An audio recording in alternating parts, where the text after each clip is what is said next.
ગૃહમંત્રી હર્ષ સંઘવીના નિવેદન બાદ વરઘોડાના નિવેદન બાદ રાજકોટ પોલીસ હરકતમાં આવી છે।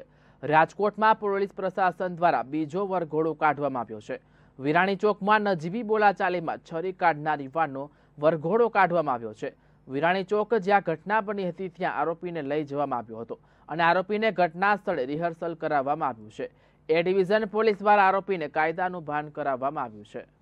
ગૃહમંત્રીના નિવેદન બાદ છે તે ગુજરાતભરમાં છે તે વરઘોડા નીકળવાની છે તે શરૂઆત થવા પામી છે। રાજકોટમાં છે તે બીજો વરઘોડો છે તે નીકળ્યો છે। લુખ્ખા તત્વોના છે તે આતંક છે તે રાજકોટમાં જોવા મળતો હોય છે અને ત્યારબાદ છે તે પોલીસ પ્રશાસન દ્વારા છે તે હરકતમાં આવી છે અને ગૃહ મંત્રાલય દ્વારા છે તે એક નિવેદન આપવામાં આવ્યું હતું કે જે આવા તત્વો છે તેમના વરઘોડા છે તે કાઢવામાં આવશે। આજથી થોડા દિવસ પહેલા પણ છે તે એક છરી દોડે છે તે હુમલો કરનાર વ્યક્તિનો છે તે વરઘોડો કાઢવામાં આવ્યો હતો। ત્યારબાદ છે તે આજે એ ડિવિઝન પોલીસ દ્વારા છે તે છરી વડે છે તે વિરાણી ચોકમાં છે તે ખોફ બતાવવાનો છે તે કોશિશ કરનાર ઈસમનો છે તે હાલ વરઘોડો છે તે કાઢવામાં આવી રહ્યો છે।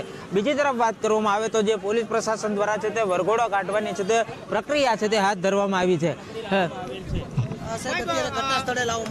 જી બનાવ છે જોવા માટે કઈ જગ્યાએ બનાવ શું હતો કેવી રીતે બનાવ બન્યો તે જાણવા માટે લઈને આવેલા છે। કાયદામાં જે આ પ્રકારના આરોપીઓ છે તેને તેની ભાષામાં જવાબ દેવો જરૂરી છે તો જ આ લોકો સમજે। હા બસ કાયદો અને જે કોઈ પણ વ્યક્તિ કાયદો હાથમાં લે છે તેના વિરુદ્ધમાં કડકમાં કડક કાર્યવાહી કરવામાં આવશે એવું છે।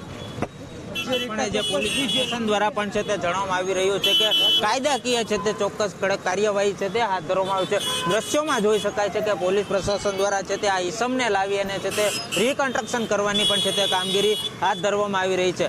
આ ઈસમ દ્વારા છે તે વિરાણી ચોક ખાતે છે તે છરી બતાવીને છે તે આતંક મચાવવામાં આવ્યો હતો અને ત્યારબાદ છે તે પોલીસ દ્વારા છે તે તેને પકડી પાડવામાં આવ્યો છે અને હાલ છે તે તેનો વરઘોડો છે તે કાઢવામાં આવી રહ્યો છે। કેમેરામેન પ્રવીણ પરમાર સાથે વિપુલ પરમાર, ગુજરાત ન્યૂઝ, રાજકોટ।